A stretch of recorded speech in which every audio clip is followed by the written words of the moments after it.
No. But that's what I thought, right? I walk in front of them, they're like, "Yo, my boy, that's some nice waves." They was fucking with it. I felt safe. I was like, damn, this is good. This is good. This is good Yeah, bro. I ain't go front. They was wilding, bro, in the crib. You wouldn't even believe, bro. They was just wild. Yeah. Oh, you know them? Nah. Oh. I don't know none of them niggas. So then later, I'm like, yo, this is 109 right here? Yeah, bro. This shit, the trap, bro. You on the hub, baby. But now I'm thinking about getting some studio space. Like, I mean, this gives it personality. yeah, I ain't gonna front. Some people be saying like, yo, just get pictures and shit in the back of the. Yeah, even if you do make it, you could have something like even later you design it just like this. That's a fact. Yo. What up? Welcome to episode 27 of the pod. I'm here.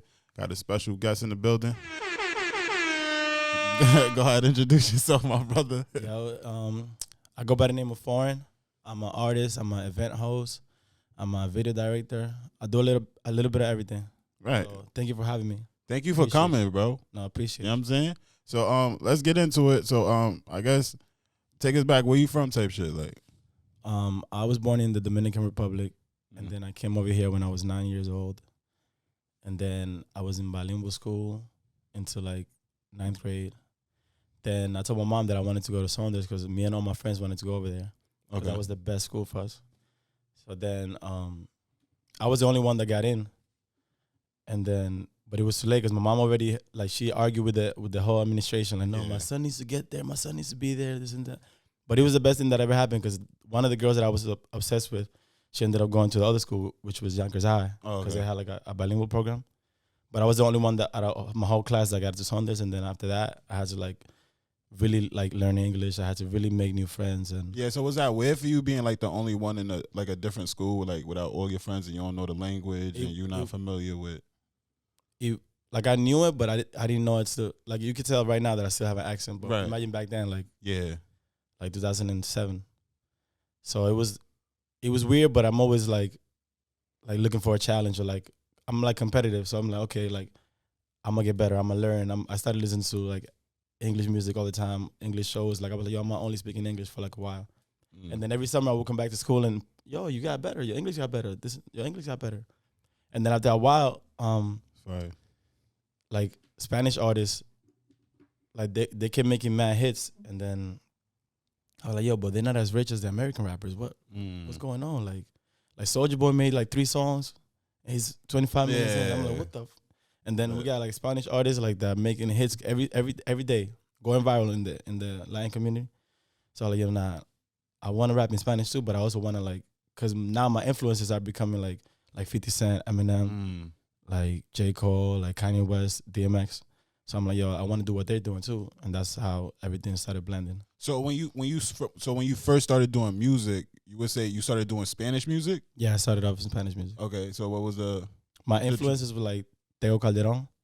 Like when I first heard him, I liked the way that he was conscious, but he knew how to make party music. But then he knew how to relate to like young people, the old people, and he was just true to himself. It wasn't like he was faking nothing, and he was also like in the Latin community. There's a lot of like light skinned rappers and artists. Yeah. So when I saw him like with nappy hair, like brown skin, because I always felt like that, like you related more to it. Yeah, I related more to it. Like, and even in my own family, there was times where like I felt like they prefer my brother because he's more light skinned. Like even my grandma, I'm like, yo, you talking about Skull? Yeah. I'm like, yo, how does it happen? But I was like, okay. And sometimes I would even feel like I was adopted, like a kid thinking like, yo, because my whole family, my immediate family is like light skinned. Like my mom, my dad, my brother. So then I was like the darker one. So I was like, oh, what's going on? So then growing up, he was somebody that was like, yo, that's somebody that I could relate to. That, and my mom loved him too. Like, so I learned all his albums. That was like the first time that I was like, yo, I want to do that to somebody that's growing up, like that they could look up to, they could be themselves, that could inspire somebody, talk about the government, talk about party, talk about life in general. Yeah, that's fine. So like you said, so the transition with like going into English music, you would say like because you felt like the English artists get more money and recognition and shit like that? They're definitely more universal at that time. So what I wanted to do was like, yo, there's like legends in the Latin community and then there's legends in the American world. So I was like, I might not be the best in either one, but if I could do both, like nobody has ever done that. Right. Where like you could rap as good as like let's say like Kanye West or Drake or Jay-Z in English, or kind of close, and then rap as good as like Daddy Yankee, Tego, or Don Omar, or like Bad Bunny. Yeah. Like if you, and I feel like I could do that. Now I got to the point where I could be like, yo, I could spit a hot verse in English, and I could spit a hot. But how you feel about Bad Bunny? 'Cause I feel like Bad Bunny, he's kind of like big in the States. Like, now you know what I'm saying? Like this is where I wanted to take it, but now the only thing that they don't have is that they can't rap in English, but they're almost as big as. Right, like a Drake or Kanye. Like, because even people bigger, go crazy for them. Like, yeah, that's like, when it comes to the numbers, that's like top 5, like in numbers wise, right, like, worldwide. Do you think it's because of like shock value? Because like my friend was just putting me on to like a lot of Bad Bunny music. Not to make it about Bad Bunny, but like he be like dressing in girl shit and all type of. I feel like you think it's really like the music is just really that good. Like, I think that's what it is. Like there's people that are as good as him, like Mike Towers, but he does more like controversial stuff. Yeah. Like I don't know if that's really him or that's just part of him following, like not following the trends, because sometimes, but like knowing what people would react to. Right. Yeah. So like I think he's just good at like, okay, let me paint my nails, and I think that's gonna get people talking. Right. Yeah. But and I don't know. Yeah, like it works for him. At first I didn't understand him, and then I was like, yo, but the music is fire, so it's like I can't even like. That's one thing. If you could be whoever you are, but if the music fits like who you are, and then it's fire, then I can't even. Right. I had to learn that because I used to be like more like a lyrical, like yo, it's all about lyrical, and then like you have to be like real. But then I had to learn that you have to make club music. You have to make like all type of music, because people don't want to just hear some like super, and they don't understand what you're talking about. Yeah, it's like you have sex, you have kids, you have fun, right? So why not talk about it? Right.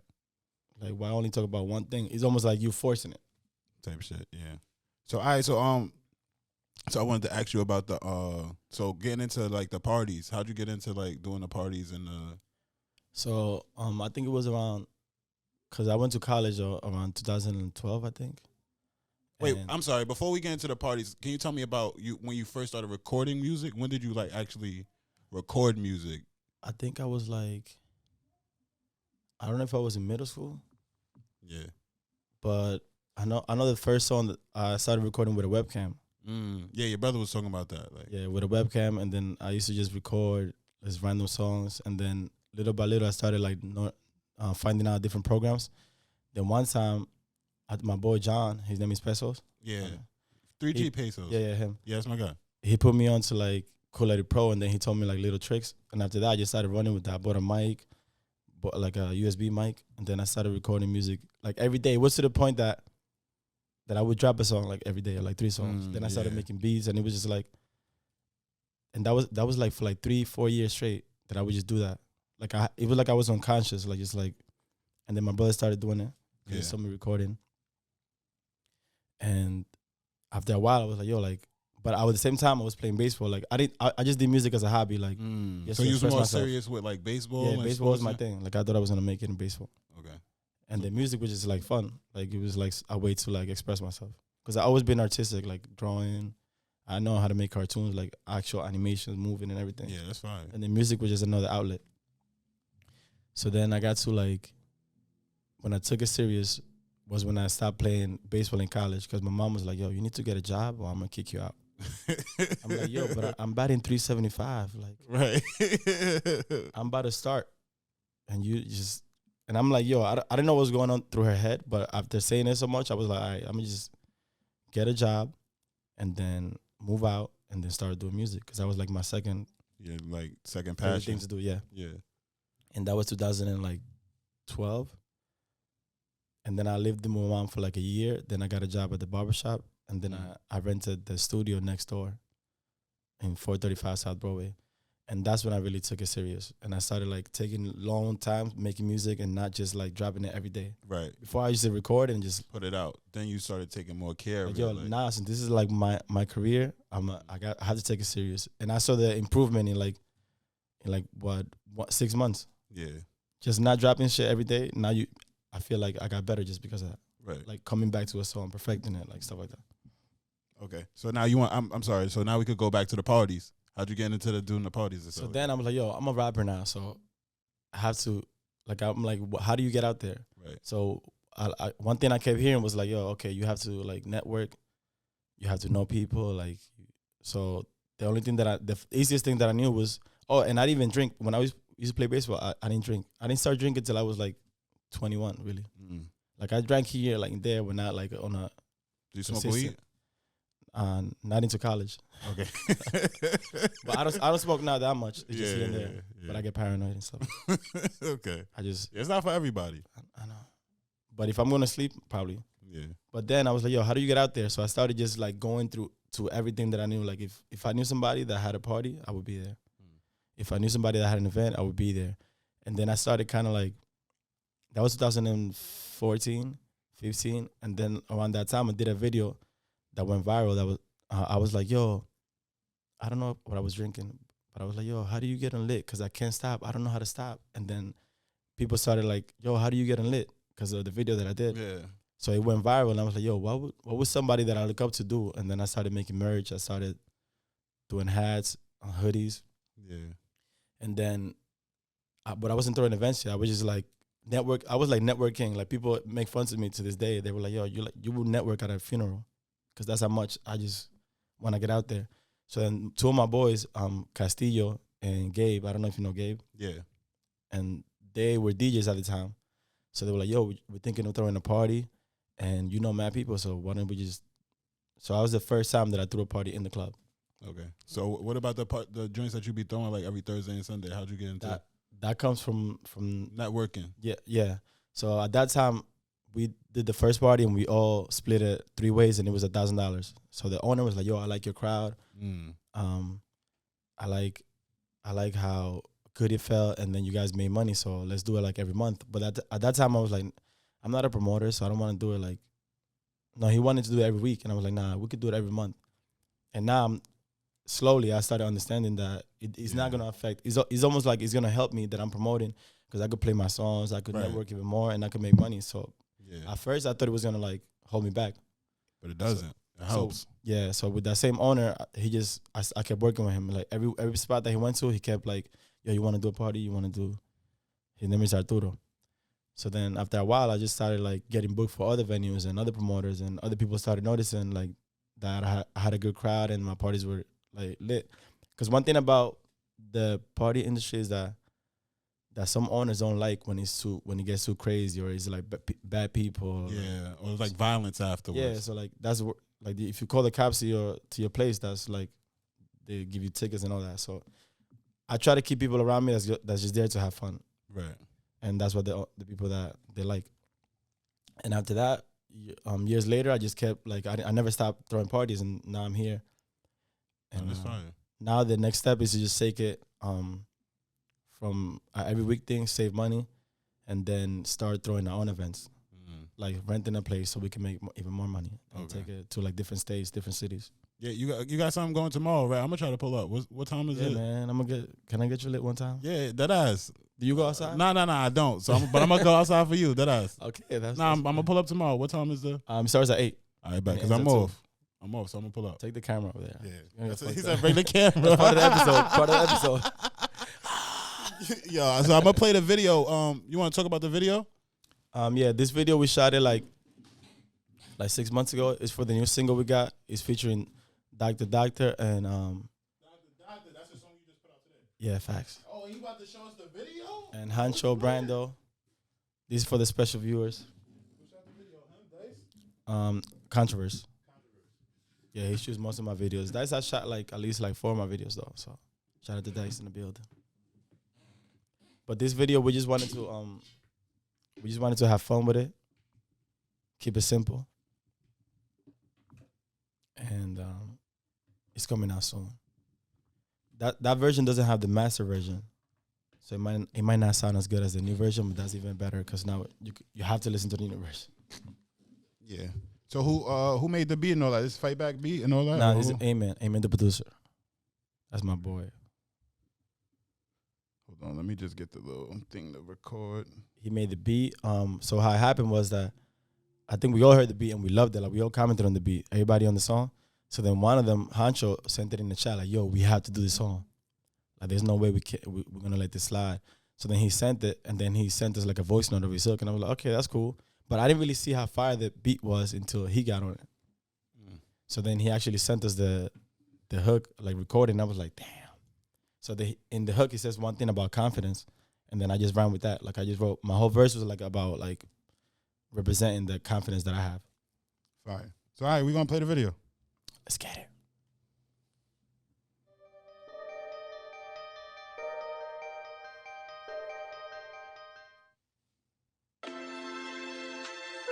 Yeah, yep.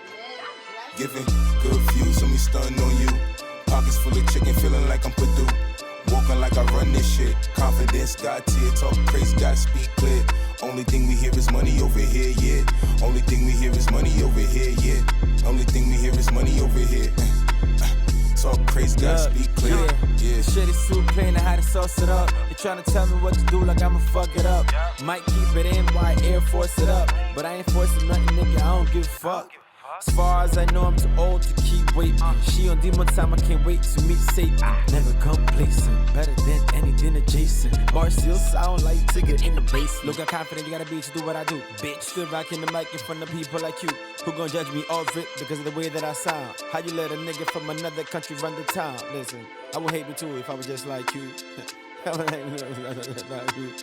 Acting like you don't understand me, but you do. I know exactly what you use to. Mama rappers, salute. Giving good views, so me stunning on you. Pockets full of chicken, feeling like I'm put through. Walking like I run this shit. Confidence got. The one thing I want to say, like, when you rapping, like, you don't hear the accent or nothing at all. Like, you rap really good. Like, thank you. You know what I'm saying? That's just his song. Some songs you hear it, some songs you don't. That's me, so it's like, fuck it. Right, all right. Tear talk crazy, gotta speak clear. Only thing we hear is money over here, yeah. Only thing we hear is money over here, yeah. Only thing we hear is money over here. Talk crazy, gotta speak clear. Only thing I hear is money. I'm making big statements. I'm on the road getting the bread, that's vacation.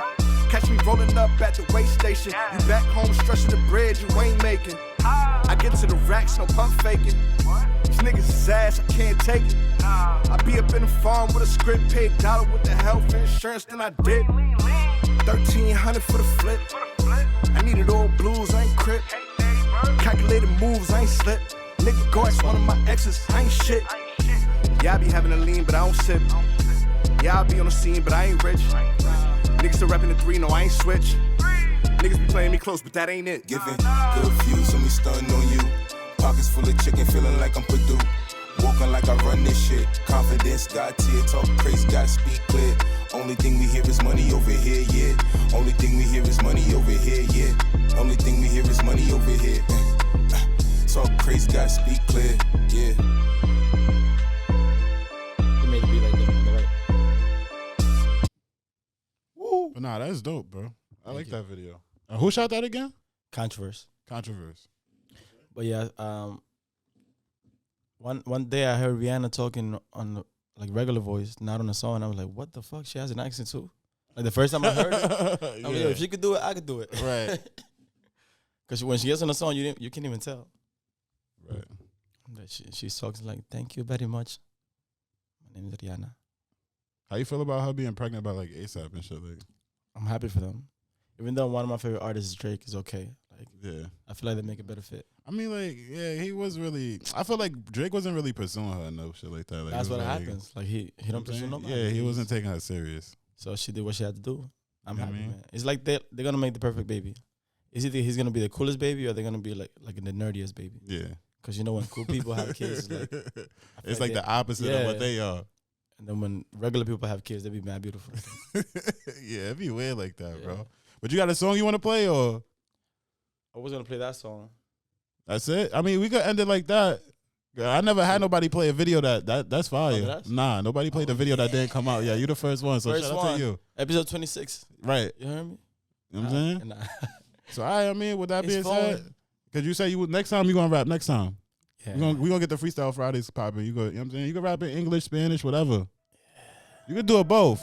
I want to do that though. But now I was listening to some of your like shit. I was listening to a lot of the Spanish shit. I don't really know what you're saying, but I like the Spanish shit. Thank you, bro. Appreciate it. You know what I'm saying? I feel like it's just this close. Like everything that I'm doing is just this close. Like everything's coming together at the right time. Anything you want to promote before we get up out of here? Yo, so fuck my brother Skull. I'm saying it. He think it's funny. Let's go, man. Fuck his album. Shit gonna be trash. He didn't put me on. How you don't put me on your album? Oh, yeah, for them. Oh. I can't rap. But you put Flam in them and shit. Don't ever listen to the album. It's not coming out till 22. Whatever you do, don't listen to the album. Yo, my God.